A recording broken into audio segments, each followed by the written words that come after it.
Gostaria de chamar ao palco a senhora Yara Giacomini, especialista ambiental, representando a Secretaria Executiva do Comitê de Bacias Hidrográficas do Litoral Norte de São Paulo, que abordará o tema A Situação das Águas do Litoral Norte.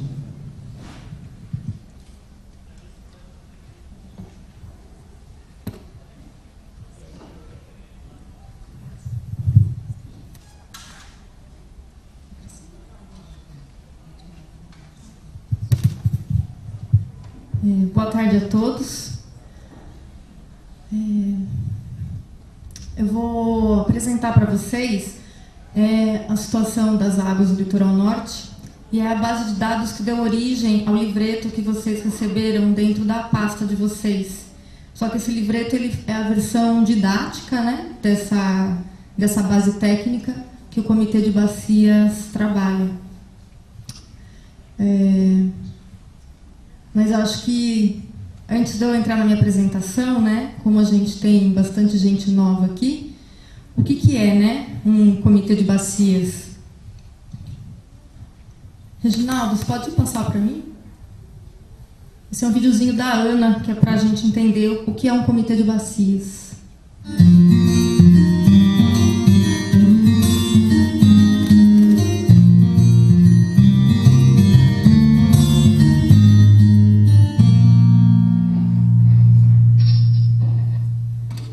De bacia hidrográfica. Reginaldo, acho que teve um problema aí.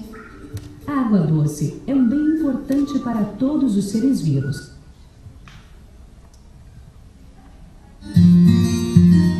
Obrigada.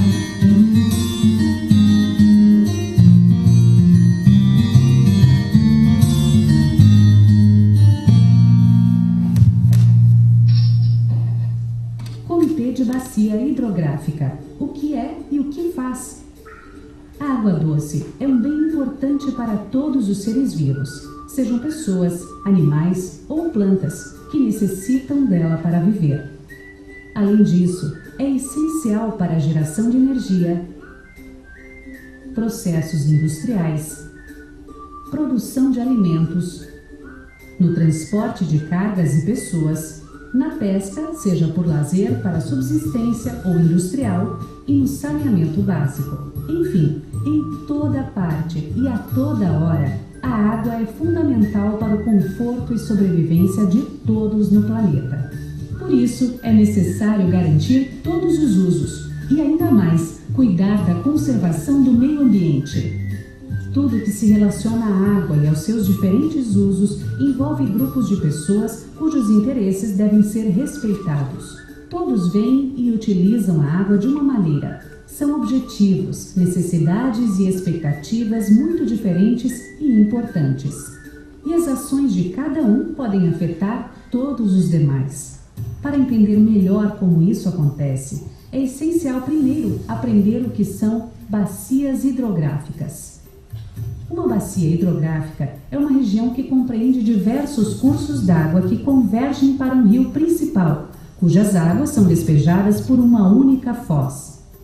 Parte da água da chuva que cai nessa região escoa para os leitos dos rios, outra parcela volta para a atmosfera por evaporação, e outra ainda é armazenada no subsolo para formar os aquíferos, que são grandes reservatórios subterrâneos.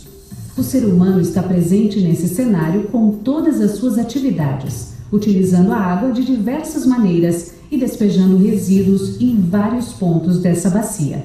Assim, muito mais que um sistema natural de águas, uma bacia hidrográfica é um grande sistema social, econômico e ambiental. E as soluções para o melhor aproveitamento e para a preservação desse grande bem comum têm que ser encontradas de forma coletiva e participativa. Os comitês de bacias hidrográficas. Os comitês de bacias hidrográficas são locais de discussão e decisão que reúnem representantes dos usuários da água, da sociedade civil organizada e do governo. Eles devem discutir e negociar democraticamente e com transparência os diferentes interesses sobre os usos da água na bacia. Uma das principais decisões a ser tomada pelo comitê é a elaboração do Plano de Recursos Hídricos da Bacia. Um plano para os usos da água, que reúne as informações estratégicas para a gestão das águas em cada bacia hidrográfica, para manter a qualidade e quantidade desse precioso recurso para as futuras gerações. Os comitês de bacias hidrográficas têm um poder real de decisão e cumprem um papel fundamental na elaboração das políticas para a gestão de recursos hídricos. Conheça a Lei das Águas, Lei 9433 de 97. Democratizar a gestão dos recursos hídricos e compartilhar o poder de decidir. Participe de uma nova gestão das águas. Acesse www.ana.gov.br para saber mais sobre a atuação da Agência Nacional de Águas junto aos comitês de bacia hidrográfica.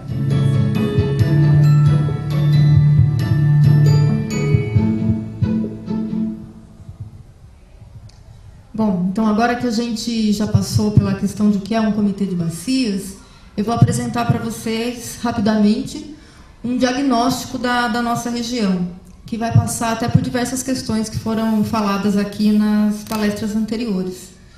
Esse diagnóstico ele é construído da seguinte forma, né? A região que nós vivemos, ela tem algumas forças motrizes que iniciam todo o processo que acontece no litoral norte. Essas forças motrizes elas vão gerar pressão no ambiente, essas pressões elas alteram o estado dos recursos naturais e causam impactos diversos, e todo esse ciclo ele exige respostas da sociedade civil e do poder público. Quais são as maiores forças motrizes da nossa região? São um ritmo acelerado do crescimento populacional.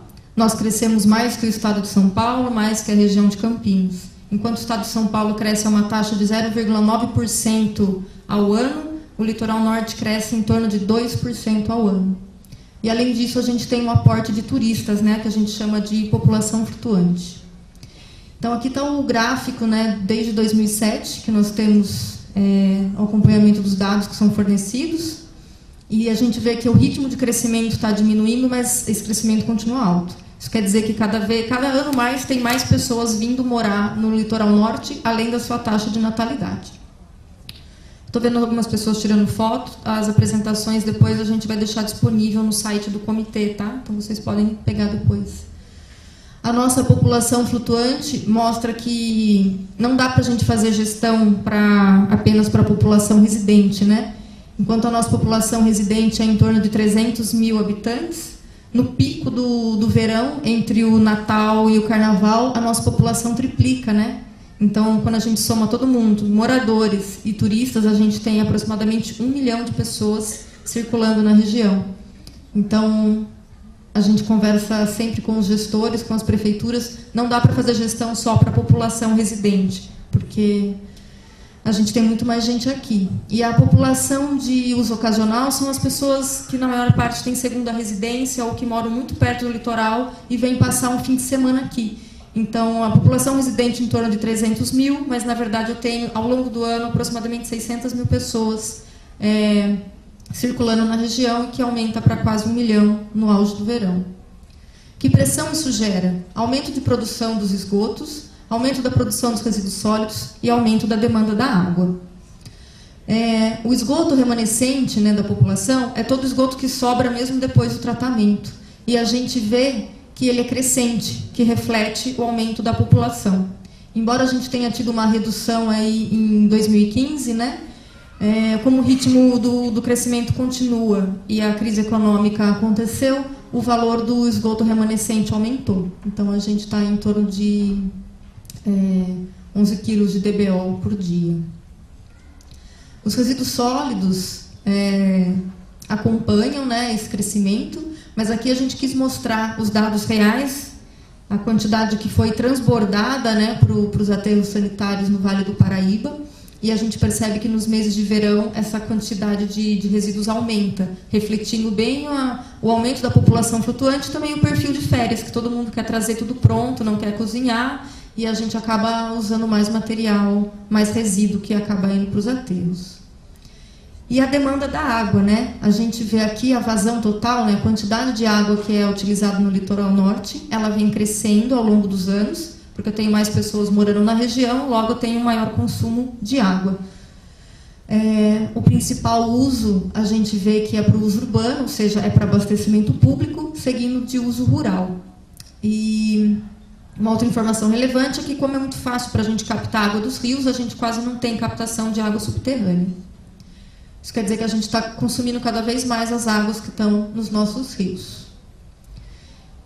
E essa dinâmica, ela altera o estado da qualidade das águas de rio, da balneabilidade, a disponibilidade de água por pessoa, o balanço hídrico, né, quanto eu tenho, quanto eu uso, e também está relacionado com a ocorrência de eventos críticos. Aqui está o histórico do índice de qualidade da água. Esse índice ele é monitorado pela CETESB e ele foca na poluição por esgoto doméstico. Então, aqui a gente vê que, apesar de estarmos num território que é 80% unidade de conservação e que os nossos rios crescem dentro de áreas que são protegidas, a gente quase não tem a qualidade ótima, que é a azul. A gente vê que ele acontece em poucos rios da nossa região. A gente vê que alguns rios que estavam monitorados, né, com a classificação amarela, que é regular, eles se tornaram ruins. E que a partir de 2011, a classificação ótima desapareceu do monitoramento. Então, fica claro que está havendo uma perda gradativa da qualidade das águas do litoral norte.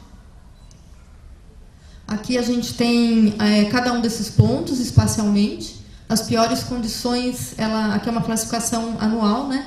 As piores condições ficam em Ubatuba, que é o rio Acaraú, classificado como ruim desde 2012, e o rio Lagoa, em Caraguatatuba, que há 2 anos é classificado como ruim também. E na Ilhabela, ali um que está amarelinho, que é o rio Quilombo. Interessantemente, todos esses rios cortam as maiores manchas urbanas de cada um dos municípios. Então, fica bem claro que o impacto é o adensamento das pessoas nessas regiões. Todos os rios do litoral norte, eles desagam no mar. Então, se eu tenho uma perda de qualidade da água continental, consequentemente, eu tenho uma piora da qualidade da água do mar. Então, o gráfico de cima, ele mostra a variação, né, do monitoramento, e o de baixo são as linhas de tendência, né, uma estratégia estatística aí utilizada para mostrar, com tanto sobe e desce, qual que está sendo a tendência. E a gente vê que a qualidade regular e ruim e péssima da água das praias, ela está aumentando ao longo dos anos, enquanto que as classificações boa e ótima, elas estão diminuindo.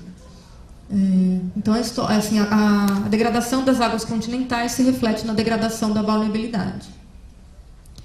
Aqui, agora, a gente vai falar um pouquinho da disponibilidade hídrica, porque aqui no litoral norte a gente tem a falsa impressão de termos água infinita, né? Uba-chuva, Caraguata-chuva, pode usar, chove muito, a serra segura chuva. Será que isso é verdade, né? Como vocês viram ali a definição da bacia hidrográfica, a bacia hidrográfica define as áreas em que a água fica presa, né? Que a gente tem os relevos, né, da Serra do Mar, e os grandes relevos foram mapeados, e eles mostram aí aproximadamente 34 bacias hidrográficas. Aqui na nossa região a gente não consegue demarcar todas as bacias hidrográficas porque temos muitos rios. Então aqui foi feito um recorte estratégico para a gestão. E daí foi feito o cruzamento dos dados oficiais, né, de quanta água é captada para abastecimento público, rural e outros usos, e quanto de água tem naquela bacia hidrográfica. Então, quando a gente olha dessa forma, a gente vê que, apesar de termos bastante água, essa água não está disposta de uma maneira uniforme para todo o território. Então, a gente pode ver que o que mais chama atenção é a bacia do Rio São Francisco, marcada em preto, em São Sebastião, onde mais de 100% da vazão mínima. A vazão mínima, faço aqui um esclarecimento, é a vazão de pior cenário. Se houvesse uma super seca, uma estiagem de longo prazo, é considerado o mínimo de água que ficaria na bacia. Se eu pego essa quantidade mínima de água de um pior cenário, a gente já consome hoje mais de 100% dessa quantidade mínima. Então, se esse cenário acontecesse hoje, de uma estiagem extrema, conforme calculado pelas estatísticas, a bacia do Rio São Francisco não teria água. Outras situações críticas, né? A gente tem uma bacia ali no Ilhabela, que é acho que é o córrego Manso, não, 30, o Paquera Cego, que também já consome aí em torno de 50% do volume mínimo do pior cenário, e depois ali o da Tabatinga, se não me engano, em Caraguatatuba. Então, um mapa desse ele serve para a gente direcionar o crescimento da região. Se vamos colocar um novo empreendimento habitacional, a gente vai colocar numa bacia que já não tem água, vamos colocar numa bacia que ainda tem água em abundância. Se vamos ter a instalação de uma empresa, ou de um novo hotel, um resort, então esses mapas são interessantes para direcionar o desenvolvimento da gestão. Aqui, quando eu considero a alta temporada, vocês veem que tem uma bacia da Ilhabela ali, a número 31, que ela muda de cor. Então, quer dizer que as concessionárias de água, elas têm que ainda pedir para usar mais água ainda na Ilhabela para conseguir atender todos os turistas. Só que mesmo assim falta água, né? Todo mundo aqui já deve ter passado por uma situação de falta de água. Tá, mas vamos supor que a gente vai pegar toda essa água do litoral norte, fingir que ela está disponível de forma regular e homogênea para todo mundo.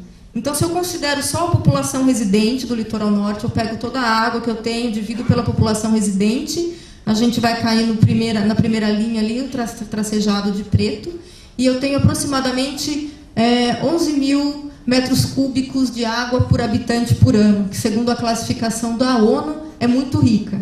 Por isso que a gente fala oba-chuva, não precisamos nos preocupar com água. Tá, mas a gente recebe a população flutuante de uso ocasional, o turista de fim de semana que mora aqui perto. Ah, tá, então se eu pego toda a água que eu tenho na região e divido pela população residente, mais a população flutuante de uso ocasional, agora eu tenho menos, eu tenho praticamente metade, 5.500 metros cúbicos de água por ano por habitante. A ONU diz que isso é rica, é uma quantidade rica, né? Então ainda estamos bem, não temos que nos preocupar. Mas a gente tem a população do final do ano, né, que vem para cá passar o Réveillon. Então vamos incluir eles também na conta, e daí a gente chega em 2.600 metros cúbicos, que a gente já está na classificação ideal, passando para pobre. Aí a gente começa a ficar preocupado, né? Então quer dizer que a gente não tem tanta água assim para todo mundo que vem para cá. E a nossa sorte é que a época que os turistas vêm para cá é a época da chuva. Então, os nossos rios continuam sendo abastecidos. Porque eu não sei se vocês já pararam para pensar que nós não temos reservatórios de água, nem natural, nem artificial. Não temos volume morto de água. Então, se parar de chover e nós continuamos tendo o aporte de população, corre o risco, sim, de falta de água. O que seria o nosso depósito de água são as águas que ficam acumuladas subterraneamente na Serra do Mar e que fica sendo escoada aos poucos para os nossos rios. Por isso que na última crise hídrica nós não ficamos sem água, porque nós temos o Parque da Serra do Mar protegido, que acaba sendo uma esponja que nos fornece água na época de seca. E temos que lembrar aqui que continuamos crescendo em número de população. Então esse cenário ele vai ficando um pouco mais crítico.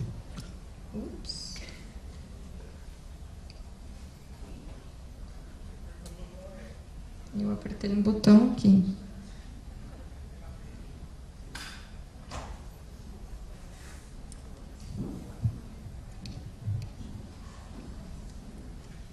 Alguém me socorre? Ele falou que eu apertei um botão.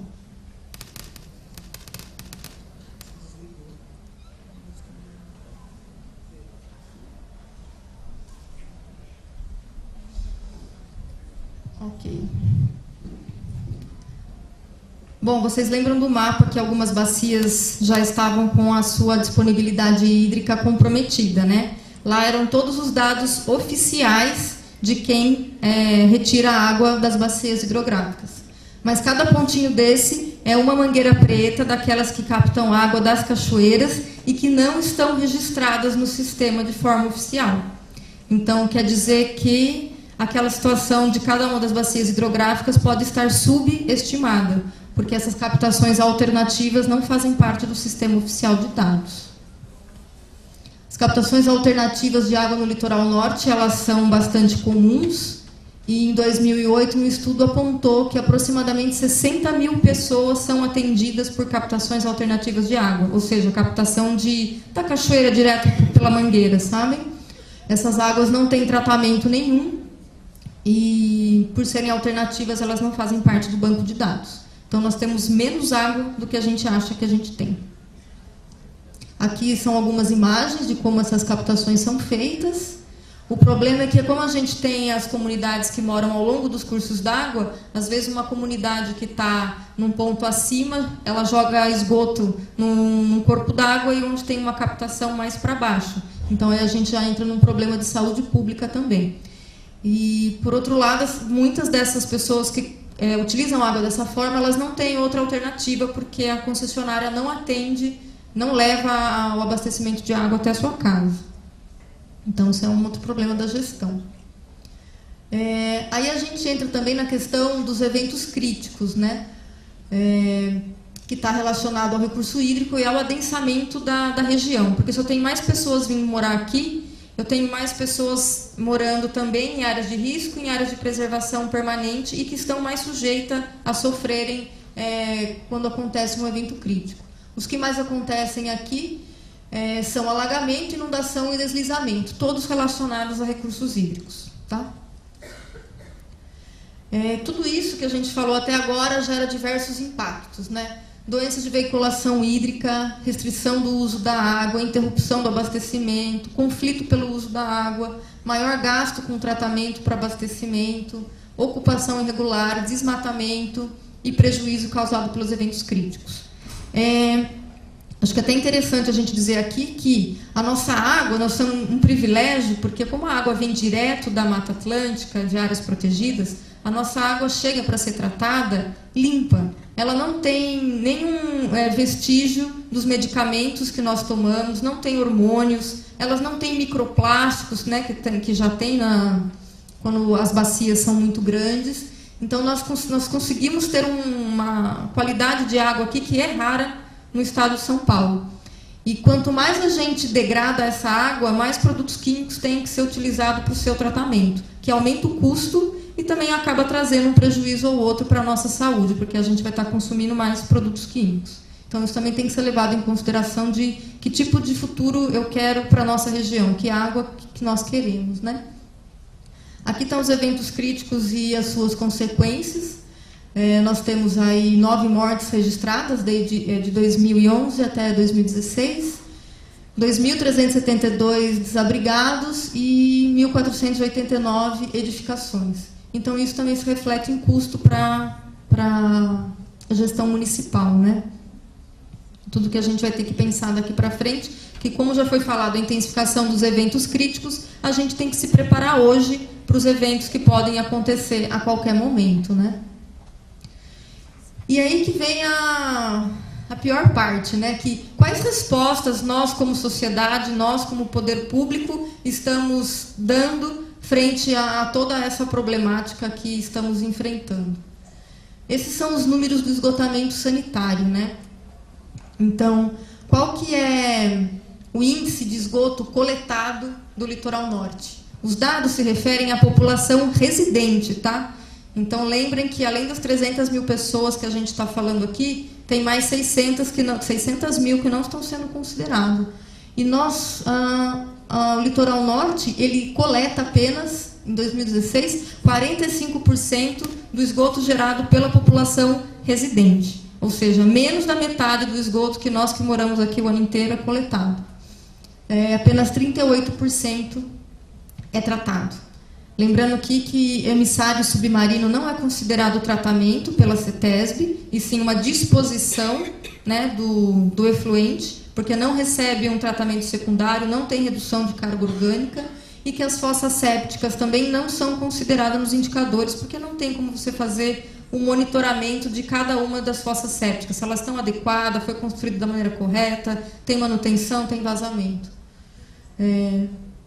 Então, essa é a situação da nossa região. E também um fato interessante é que a gente tem 7 mil ligações factíveis, que é quando a rede do esgoto passa na frente da casa da pessoa, mas ela não quer ligar, porque a partir do momento que ela liga na rede de esgoto, a conta de água dela vai dobrar, porque além do tratamento da água, ela vai pagar também o tratamento do esgoto, e ela tem que fazer uma pequena reforma na casa dela. Algumas pessoas não querem, outras não têm condições financeiras. Mas essa é que acaba sendo a nossa situação atual. Sendo o jardim do quintal do estado de São Paulo, que recebe 1 milhão de pessoas no final do ano, a gente tem apenas 45% de esgoto coletado. Quais são os entraves para a universalização do esgoto sanitário na nossa região? Primeiro, os contratos dos municípios com as concessionárias de tratamento de água e esgoto, eles estão vencidos há vários anos. Então, não existe nenhum instrumento legal que obrigue nenhuma das partes a investir esforços realmente para a universalização. Também tem um crescimento das áreas irregulares que são impedidas legalmente de receber estrutura para não incentivar essa ocupação. E também tem essa questão da conscientização da população. A gente tem 7.000 ligações factíveis que continuam aí poluindo as águas sem necessidade.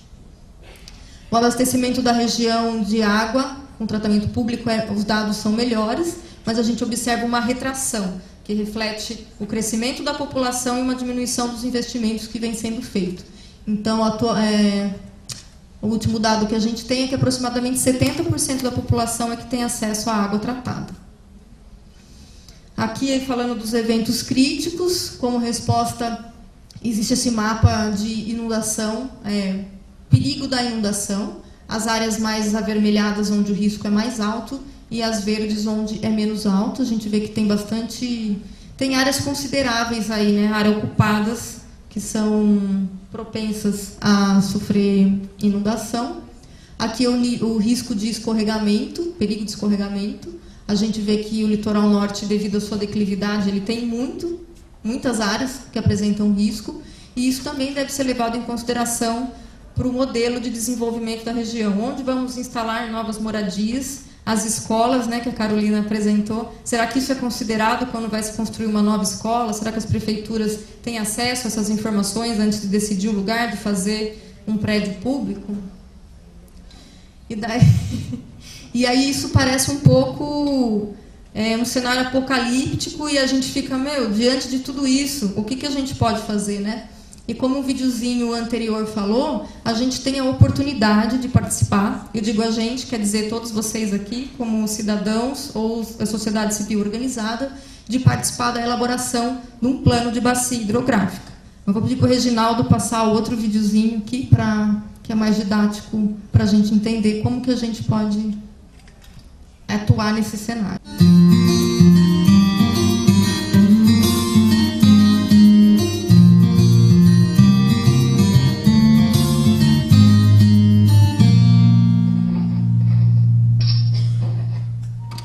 Os planos de recursos hídricos e o enquadramento de corpos d'água. Vamos aprender a olhar e a cuidar de nossos rios?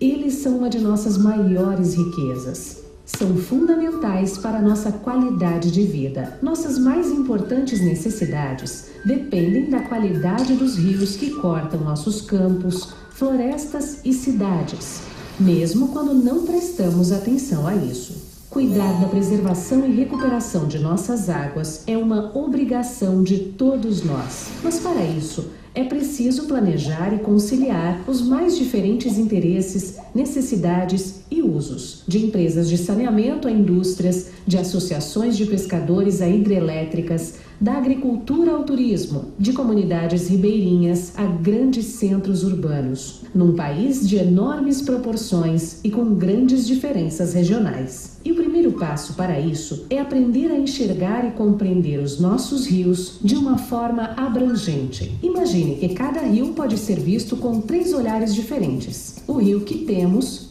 o que queremos e o que podemos ter. Precisamos conhecer a fundo cada corpo d'água, suas características originais, as diversas formas como é utilizado, as comunidades que serve e, principalmente, seu estado atual de preservação ou de degradação. Quer dizer, O rio que temos é a constatação da realidade atual do rio. Já o rio que queremos representa a visão da sociedade para o futuro que deseja para os cursos d'água. Ou seja, o rio que queremos é a expressão de um desejo, de um quadro idealizado, mas muitas vezes impossível.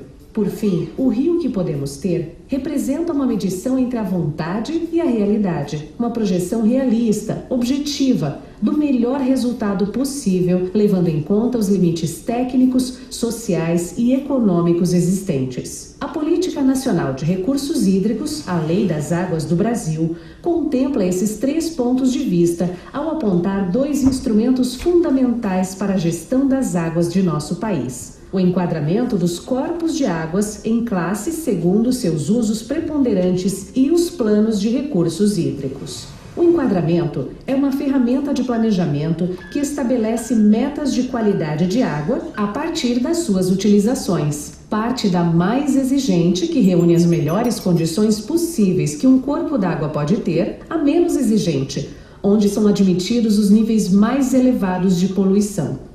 Ele se baseia nos níveis de qualidade que os corpos d'água deveriam possuir para atender às diferentes necessidades de uso estabelecidas pela sociedade.